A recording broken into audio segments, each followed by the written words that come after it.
Last जो हमने अपना लेसन छोड़ा था वो था, हमने डिस्कस कर लिया था लॉगरिथम वगैरह का। हमने डिस्कस कर लिया था कॉमन लॉग क्या होता है, नेचुरल लॉग क्या होता है। वहां तक जितनी भी चीज़ें थी वो क्लियर हो चुकी होंगी आई गेस आप लोगों को सबको। आज हम थोड़े देख लेंगे। मैंने आपको बोला था वैसे तो कि आप ये मेंटिसा वगैरह वाला और कैरेक्टरिस्टिक्स ऑफ लॉगरिथम वगैरह पढ़ के आएंगे, उसका हम थोड़ा सा जिक्र करेंगे। लेकिन आज हम ये थोड़े से लॉज वगैरह देख लेंगे लॉगरिथम के ऊपर, जो उसके लॉज होते हैं, ताकि हमारे पास ये मेंटिसा वाला वगैरह जो है कैरेक्टरिस्टिक्स वगैरह ये पढ़ने में आसानी हो जाए। ठीक है, आज की क्लास स्टार्ट करते हैं फिर। तो हम अगर बात करें यहाँ पर लॉगरिथम की, तो पहले बिल्कुल बेसिक से लेके चलें। हमने आपको बेसिक में ये पढ़ा था कि लॉगरिथम में बेसिक्स के अंदर ये जो चीज़ होती है एक्सपोनेंशियल की फॉर्म में जो होती है हमारे पास फर्स्ट ऑफ ऑल तो, ठीक है।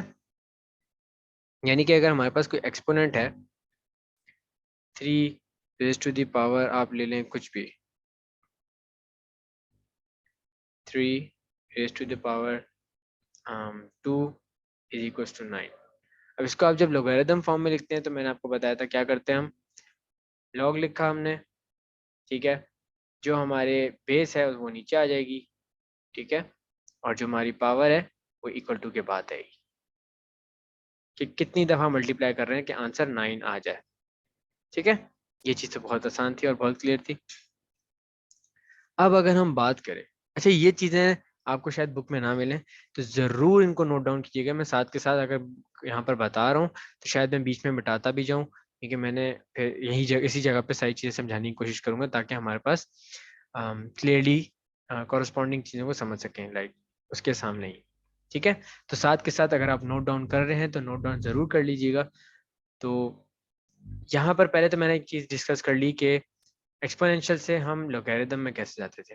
फिर मैंने आपको बताया दो तरह के लॉग्स होते हैं, नेचुरल लॉग होता है एक, और एक होता है कॉमन लॉग, ठीक है। नेचुरल लॉग होता है लॉग विद द बेस ई, और कॉमन लॉग होता है लॉग विद द बेस 10, ठीक है। ये चीज़ें जो हम लास्ट क्लास में डिस्कस कर चुके हैं यहाँ तक। अब हम थोड़े लॉज वगैरह देख लेते हैं कि रूल्स एंड रेगुलेशन लॉग्स को सॉल्व करने में क्या है, ताकि हमें आसानी हो जाए।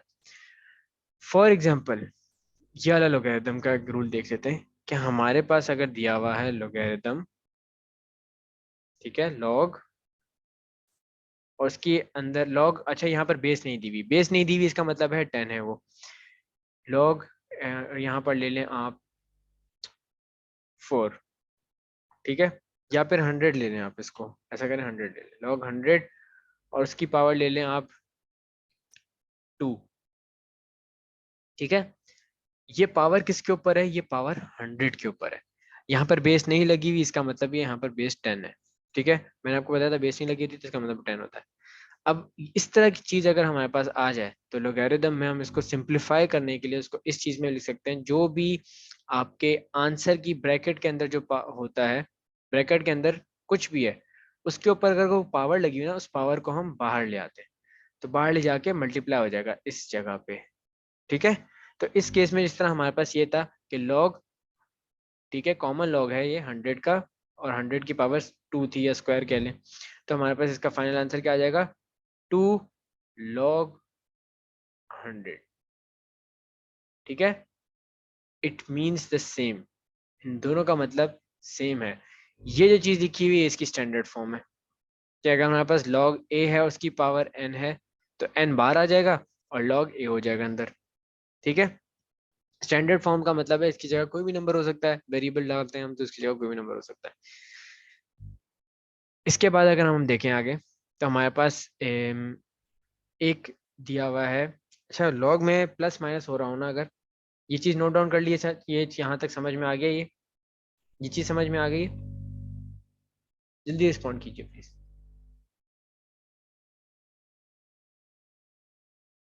Okay very good. अब अगर मैं बात करूं यहाँ पर कि हम अगर बात करें इस चीज की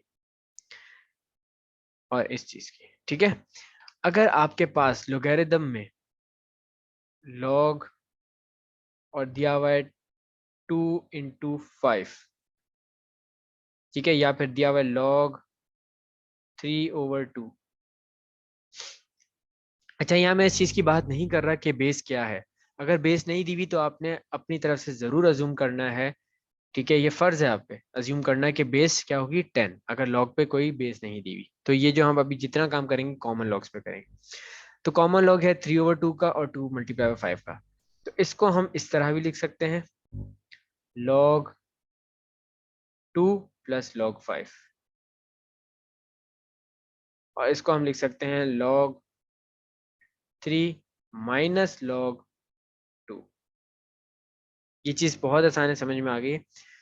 बताने का मकसद यहाँ पर यह है कि इस चीज़ को हम यूज़ कैसे कर सकते हैं। मतलब फॉर एग्जांपल हमारे पास ये चीज़ है, ठीक है, और कोई हम कोई कैलकुलेशन कर रहे हैं जिसके अंदर हमें लॉग्स को अलग कर रहे हैं वगैरह वगैरह, तो हम एक चीज़ देख सकते हैं, एक चीज़ कर सकते हैं अपनी आसानी के लिए, कि हमें अगर बोला हुआ हो कि log ऑफ 102 का निकालें, बल्कि आप इसको 100 कर लें 4, ठीक है, तो क्या आप इसको किसी और फॉर्म में लिख सकते हैं, या log 100 कर लें, या इसको आप बड़े नंबर पे ले जाएं, log 10,000 ले लें, तो आप इसको ऐसे लिख सकते हैं, log of 100 multiply by 100 bracket के अंदर, बेस 10 है, ठीक है। 100 मल्टीप्लाई बाय 100 किसके इक्वल होता है, इसके, यानी कि आप 100 मल्टीप्लाई बाय 100 करें अगर आपके पास, तो क्या आएगा 10,000। क्या करना है मल्टीप्लाई करते हुए, अगर आपका इस तरह की फिगर हो तो आपने सिर्फ जीरो मतलब लिख देते हैं ऐसी, 1 2 3 4 जीरो है, तो 1 2 3 4 ये हो गया हमारे पास 10,000। तो लॉग ऑफ 10,000 को आप इस तरह लिख सकते हैं, ठीक है। यूं लिखने के बाद आप इसको, मैं एक तरीका मतलब एक बात बता रहा हूँ कि ये जो हमने अभी प्रॉपर्टी पढ़ी इसके कैसे यूज हो सकता है। तो इसका हमें पता है कि log ऑफ 100, और इस प्रॉपर्टी के तहत log of 100 plus log of 100, ये चीज समझ में आ गई। ये log of 100 plus log of 100 क्यों किया मैंने, क्योंकि इस प्रॉपर्टी के तहत अगर किसी लॉग के अंदर दो नंबर्स आपस में मल्टीप्लाई हो रहे हो तो हम इसको एडिशन के फॉर्म में भी लिख सकते हैं।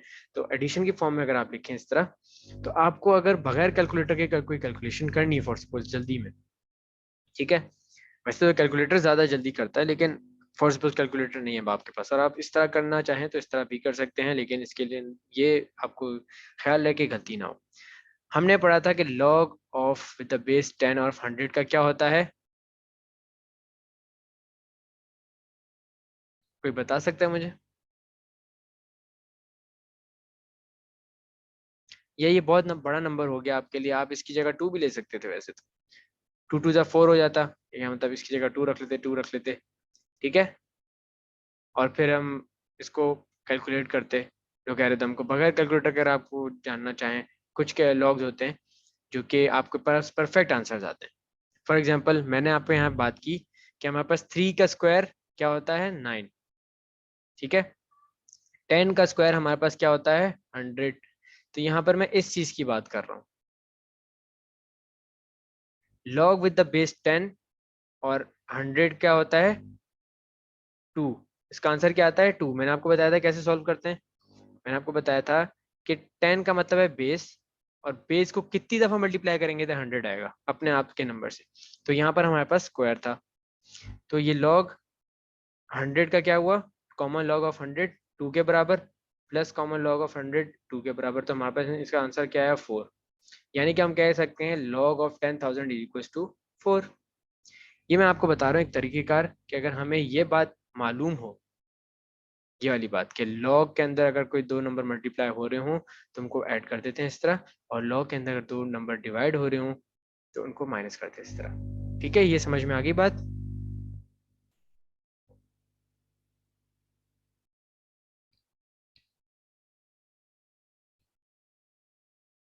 सबको समझ में आ गई है? Okay, very good. अच्छा, ये तो चीज थी जो कि हमने यहाँ तक जो है ना कर लिया, 4 तक। फिफ्थ वाला जो है, फिफ्थ और सिक्स्थ, और आप यूं कह लें सेवेंथ भी, ये आपने इतना इस पे गौर नहीं करना, मतलब आपने समझ लेना है। ये आप इस तरह इसको इस कंपलसरी नहीं करना, आपने अपने ऊपर लागू नहीं करना कि आपको इसको बहुत ज़्यादा मतलब इस पे दिमाग लगाने की ज़रूरत पड़े। आपने इसको सीखना है, लेकिन समझने की ज़रूर कोशिश करें इसको कि क्या बात क्या हो रही है यहाँ पर। यहाँ पर अगर हमारे पास कोई भी लॉग है ठीक है, उसकी बेस है 3, और या बेस चलें आप 3 ले लें क्योंकि हम ये वाला काम कर रहे हैं, और उसका आंसर आ रहा है अंदर 9। लॉग से तो अंदर कन्वर्ट कर सकते हैं ना। तो अगर इस लॉग का मैं क्या करूं, रेसिप्रोकल करूं। रेसिप्रोकल का मतलब क्या होता है बच्चों? रेसिप्रोकल का मतलब हमने पढ़ा हुआ है कि अगर फॉर सपोज हमारे पास 3/2 कोई नंबर लिखा हुआ है और इसका मैं बोलूं कि रेसिप्रोकल कर दो भाई, तो रेसिप्रोकल क्या प्रोसीजर होता है? रेसिप्रोकल में हम डिनोमिनेटर को न्यूमरेटर में लेकर आते हैं और न्यूमरेटर को डिनोमिनेटर में ले आते हैं, तो हमारे पास क्या हो जाता है, ये 2/3। हमने क्या कर दिया, रेसिप्रोकल। इसी तरह अगर हमारे पास एक क्वेश्चन है, कोई भी एक वैल्यू दी हुई है 4, और इसका मैं बोलूँ रेसिप्रोकल करें, तो इसका रेसिप्रोकल कैसे होगा? इसका रेसिप्रोकल का तरीका होता है, हमें पता है कोई भी नंबर आपके पास अगर गिवन है तो उसको डिवाइड बाय 1 जरूर होता है ये, ठीक है, डिवाइड बाय 1 जरूर होता है। तो रेसिप्रोकल करेंगे तब क्या हो जाएगा, ये 1/4,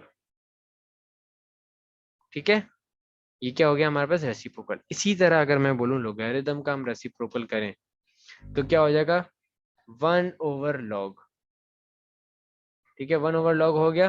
1/log के बाद हम इसको क्या करेंगे, 1/log के बाद अब हमारी बेस जो है वो इस नंबर की जगह आ जाएगी और नंबर जो है वो इस बेस की जगह आ जाएगा, ठीक है। यानी कि बी और ए शिफ्ट कर रहे हैं हम, ये जो बी और ए इधर दिया हुआ हमने ये शिफ्ट कर दिया आपस में, ठीक है। तो ये क्या कर दिया हमने, हमने यहाँ कर दिया 9 इसकी जगह और इसकी जगह कर दिया 3। अगर आप इसको सॉल्व करना चाहें फर्दर अपनी मर्जी से, अपने मतलब अगर आपको दिल चाह रहा है कि आप इसको सॉल्व करें, तो आप ये करके देख लें, ये इक्वालिटी की रूल आपको प्रूव करेगा। यहाँ पर हमें पता है ये 3 पावर है, ठीक है। इसका आंसर क्या आएगा वैसे आपके पास, इसका आंसर आपके पास आएगा 2। क्यों? क्योंकि आपको पता है कि log 3 बेस हो और उसका आंसर 9 आ रहा है, तो 3 को कितनी दफा मल्टीप्लाई करेंगे, 2 दफा अपने ही नंबर से, ठीक है। तो स्क्वायर, इसका आंसर क्या आ गया, log का स्क्वायर यानी कि 2, ठीक है। तो अगर आप इसको सॉल्व करेंगे ना तो आपके पास 1 ओवर करके कुछ ऐसी वैल्यू आ रही होगी, लाइक 1/0.5 करके कुछ ऐसा आ रहा होगा आंसर, ठीक है, लॉग, इस लॉग को सॉल्व करने के बाद। और लॉग को मैंने आपको सॉल्व करने का बताया था तरीका लास्ट क्लास में, कि हम बेस चेंज रूल लगाते हैं। बेस चेंज रूल के बाद आप इसको सॉल्व करेंगे तो आपके पास कुछ इस तरह का आ रहा होगा, 0.5 मैंने लिख दिया है, और जो कि राउंड ऑफ करके आपके पास आंसर 2 ही आ रहा होगा। ये चीज समझ में आ गई?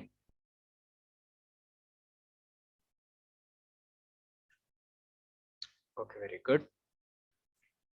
अब ये तो हमने डिस्कस कर लिया ये वाली चीज।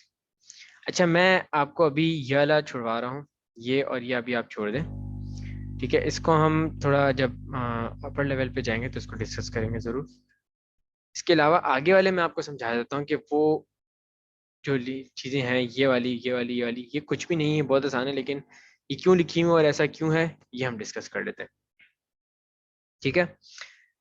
अब ये जो जितनी भी ये रूल्स और आप ये कह लें या फिर कैरेक्टरिस्टिक्स हैं लॉग के, ये इससे डिफाइन किए जा रहे हैं। इसको आप नॉर्मल सॉल्व करने बैठे, मतलब आपके पास अगर लॉग के अंदर x/y हो तो आप इसको नॉर्मली भी सॉल्व कर सकते हैं। मतलब अगर आपके पास लॉग करके 3/2 हो तो क्या आप इसको सॉल्व नहीं कर सकते इस तरह के, लॉग ऑफ क्या हो गया ये 3/2 क्या होता है 1.5, तो हम लॉग ऑफ 1.5 क्यों नहीं ले लेते, ठीक है। ये तो आप कैलकुलेटर में डालेंगे तो हो जाएगा सॉल्व, लेकिन फॉर इंस्टेंस आपको कोई और टाइप की कैलकुलेशन करनी है तो उसमें आप इस तरह की चीज़ें यूज़ कर सकते हैं, या फिर आपके पास अभी कैलकुलेटर के मतलब नहीं है तो आप इसको एज ए सिंप्लीफाई करके सॉल्व कर सकते हैं, ठीक है। तो अभी जो हमारे पास ये लास्ट हम देख रहे हैं, ये वाली लॉग ए, यानी कि कोई भी अगर हम यहाँ ले लें लॉग ऑफ ए की जगह कोई भी बेस हो सकती है और उसका 1 इज इक्वल्स टू 0। एक मिनट की क्लास, यहाँ पर log A 1 is equals to 0, ठीक है। तो लॉग ए जो है हमारा और इसके क्या आंसर आना चाहिए 1। तो मैंने आपको बताया था ये ए क्या है हमारा, ये बेस है, ए को हमने लिख लिया बेस, और 1 क्या आता है हमारा, 1 आंसर आता है, 1 इस जगह पे आता है, तो इक्वल्स टू 1। तो मैंने आपको बताया था कि किसी चीज की भी पावर अगर 0 करें तो उसका आंसर क्या आता है, 1। तो अगर a की पावर 0 करेंगे तो उसका आंसर आएगा 1। ठीक है, ये चीज आपको प्रूव हो गई। ये आपने मतलब नॉर्मल आप पढ़ते हैं एक्सपोनेंशियल में, किसी चीज की भी पावर अगर आप 0 कर दें तो उसका 1 हो जाता है। ठीक है, तो यहाँ पर a की पावर हमने 0 की, ये इक्वल्स टू 1 हो गया। इसी तरह अगर हम ये वाला देखें तो हमारे पास log ऑफ a करें और हमारे पास आंसर आ रहा है 0। ठीक है, ये चीज थोड़ा आपके लिए समझना मुश्किल हो जाएगी, तो उसका आंसर आता है इन्फिनिटी। अच्छा, ये चीज समझना इसलिए मुश्किल हो जाएगी क्योंकि आपको अभी तक ये नहीं पता। अच्छा, मुझे कोई बता सकता है इस क्लास में कोई भी कि 0/0 डिवाइड बाय 1 क्या होता है? 0/1 का क्या आंसर होता है? Any one of you in the class, जल्दी से चैट बॉक्स में रिप्लाई करें। 0/1 का क्या आंसर आता है?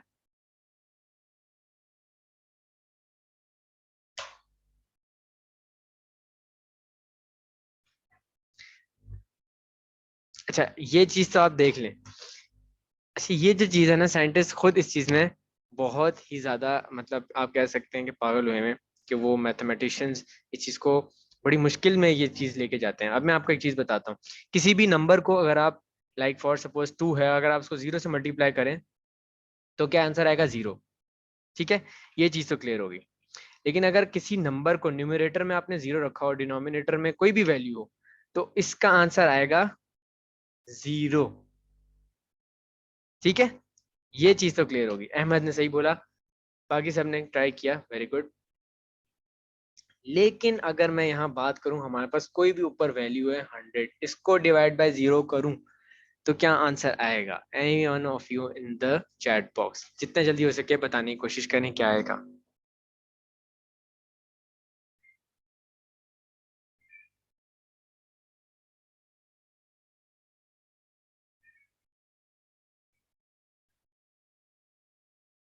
अच्छा, हुसैन आपने 10 बोला है और बाकियों ने 0 बोला है।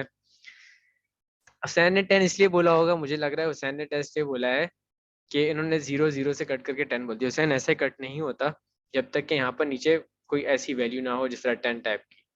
ठीक है, 100/10 या फिर कोई भी नंबर हो, XYZ, इसकी जगह कोई भी नंबर हो, divide by 0 is equals to infinity. Infinity का मतलब क्या होता है बच्चों? इन्फिनिटी का मतलब होता है वो इतनी बड़ी वैल्यू है, इतनी बड़ी वैल्यू है कि आप पता भी नहीं होगा। मतलब वो जो हम एक दफा, आपको मैंने शायद गूगल का जिक्र किया होगा, गूगल का, तो जो गूगल वैल्यू है वो बहुत ही छोटी वैल्यू है इन्फिनिटी के सामने। इन्फिनिटी का मतलब है कभी खत्म ही नहीं होगी। यानी कि आप यूं कह लें कि 0, जिस तरह हम इंटीजर्स की बात करते हैं, 0 1 2 3 एंड सो ऑन इन्फिनिटी तक, प्लस इन्फिनिटी तक, और इसी तरह माइनस में है -1 -2 और फिर dot dot dot minus infinity तक यहाँ पर हमारे पास होता है। तो ये इन्फिनिटी का मतलब है कभी खत्म ही ना होने वाला, हमेशा चलती रहेगी। ठीक है, तो यहाँ हम बात कर रहे थे इस चीज की कि अगर ए, कोई भी एक है बेस है हमारे पास ए, उसकी यहाँ पर क्या पावर हो कि हमारे पास आंसर 0 आ जाए, इन्फिनिटी। ये कॉन्सेप्ट सिर्फ आप समझने की कोशिश करें, इतनी इतनी इतनी लाज मतलब इसकी इतनी गहराई के अंदर नहीं जाना। अगर आप चाहते हैं कि ये इन्फिनिटी की लॉजिक में जाएं तो आप इन्फिनिटी को ज़रूर सर्च कीजिएगा कि इन्फिनिटी को मतलब कैसे इंट्रोड्यूस की गई और 1/0 इन्फिनिटी क्यों होता है, तो आपको बड़ा मज़ा आएगा इस चीज़ को समझने में। ठीक है, ज़रूर सर्च करके देखिएगा। इसी तरह इस चीज़ को हम इस तरह भी लिख सकते हैं कि अगर हमारे पास इन्फिनिटी चाहिए हमें आंसर में, यहाँ पर सॉरी, यहाँ पर अगर आंसर इन्फिनिटी चाहिए तो तब भी उसकी पावर इन्फिनिटी होगी। ये चीज काफी कंफ्यूजिंग है। ठीक है, किसी चीज की एक ही बेस है, उसकी पावर आप इन्फिनिटी लगाएं तो उसका आंसर इन्फिनिटी भी आ सकता है और उसका आंसर 0 भी आ सकता है। मतलब आप ये देखें कितनी हैरान करता बात है ये। ठीक है, तो ये जो चीज है ना, ये आप सिर्फ नोट कर लें, समझने की कोशिश कर लें, इसके अंदर गहराई में नहीं जाना आपने। तो ये आपने ये देख लिया, ये जो चीज मैंने समझाई ये बस आपने नोट डाउन कर ली क्या चीज है। ठीक है, अब हम एक लास्ट चीज देख लेते हैं छोटी सी, इसके बाद हम क्लास एंड करेंगे अपनी।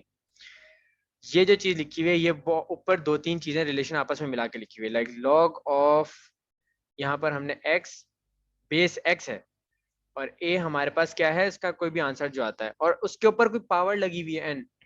अब पावर वाला केस तो हम कर चुके थे यहाँ पर कि अगर किसी लॉग के अंदर बेस 10 है, यहाँ पर एक कॉमन लॉग था, तो कोई भी अगर कॉमन लॉग है उसके अंदर नंबर जो है उसके ऊपर कोई पावर लगी हुई है तो पावर जो है वो लॉग के बाहर मल्टीप्लाई हो जाती है। इसी तरह अगर इस तरह का कोई केस है जिसके अंदर बेस दी हुई है, अब इसमें क्या था, इसमें बेस नहीं दी हुई थी हमें, अगर बेस दी हुई है तो इस चीज को क्या कर देंगे हम, नॉर्मली पावर बाहर लेंगे, एन बाहर आ जाएगा यानी कि लॉग के, और फिर अंदर क्या हो जाएगा, वही चीज वैसी की वैसी रह जाएगी। ये चीज क्लियर है, समझ में आ गई सबको? यहाँ तक कोई सवाल है तो पूछ लें फौरन से।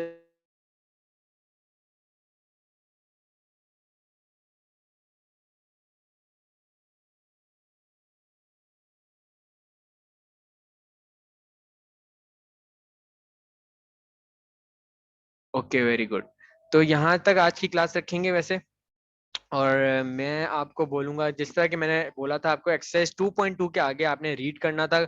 कॉमन लोगैरिथम्स मैंने पढ़ा दिया था, कॉमन लोगैरिथम्स के जो आगे वाली चीजें थी यानी कि कैरेक्टरिस्टिक्स एंड मेंटिसा वाला जो है लॉग ऑफ नंबर, ये आपने पढ़ना है एंड तक, ठीक है, यानी कि स्टेप 5 तक जो आपकी बुक में है, characteristics and mantissa of a log of a number, ये आपने पढ़ना है। इसको मैं सही तरह एक्सप्लेन करूंगा, ये आपको पढ़ने के इसलिए बोल रहा हूँ मैं बार बार, कल भी मैंने आपको यही पढ़ने के लिए दिया था क्योंकि ये थोड़ा टेक्निकल चीजें समझने के लिए, तो आपने एक दफा रीड किया होगा एटलीस्ट आपको समझने में आसानी होगी। तो आपने characteristics of mantissa of a log of a number read करना है पूरा, जिसमें उसके मेंटिसा के या फिर लॉग के टेबल से निकालने का तरीका भी समझाया हुआ है स्टेप्स के साथ। तो ये आपके टोटल मेरे ख्याल से 3 पेजेस हैं, ये आपने पढ़ने हैं, ठीक है। तो आज की क्लास यही एंड करते हैं। थैंक यू बच्चे, अल्लाह हाफिज।